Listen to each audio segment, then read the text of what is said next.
All right, so I know many of you have gotten your digital subscriptions for Scientific American for our course, which is wonderful. And upon coming to the site, I'm noticing that it is a little bit challenging to find which articles you have access to.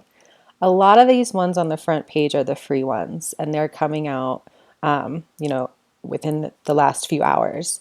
And they're okay, but they're a lot shorter than the ones that are in the full issues. And so to find those ones, because those ones are more like what we will be striving for in the course, we want to go to the publications up here. And first you want to make sure you're signed in, because if you're not signed in, it's not going to show you which ones you can download with your subscription. So once you're signed in, it'll say my account. If it doesn't say my account, it'll say sign in right here, and you want to sign in first. Then you can go to publications. And once you get into this space, I just downloaded this one. That one looks great. If you go down to the latest issues, you'll see that this one you can download because this is the regular monthly one. If they're going to try and talk you into these ones too, and if you're really into quantum space, do it. I think they're $6.99, $5.99 each, because they'll be really helpful in looking at examples of your specific topic, especially if you're doing space, because space is a little bit more challenging than some of the other topics. But you'll see they have, space and physics, mind, health and medicine. So you can find really specific ones, but you'll also be able to find them with your subscription, and you'll be able to find more and see more than if you just get one. So we'll see that we have this access to this one. It hasn't come out in print yet, but it just came out for June. And then this tiny, tiny button here is where we want to click for view all issues.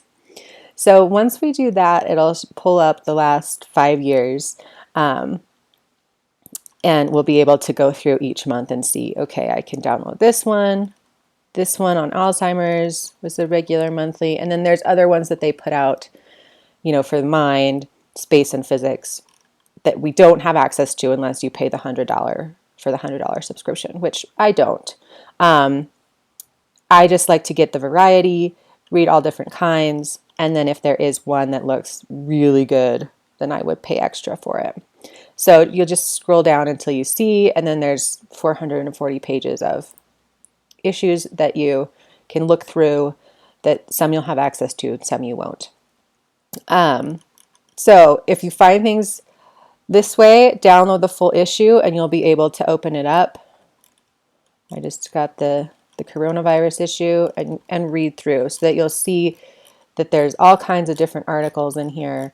They're a lot longer than the ones that are posted on the website, and they're formatted like a regular magazine, which is what we will do as well. So we'll have our first article that we'll write will be the smaller advances. So those are kind of shorter articles about one study. And then as we move on into the semester, we will do some longer articles that will cover two studies. So looking through these ones and seeing, how many pages they are and what they look like will be really helpful. So the more you read this, the more on track you'll be for knowing what kind of writing we're doing, how we're going to phrase our tone, our style, the genre, and what kind of audiences we're working with. So I encourage you to familiarize yourself with it as much as possible, and please let me know if you have further questions.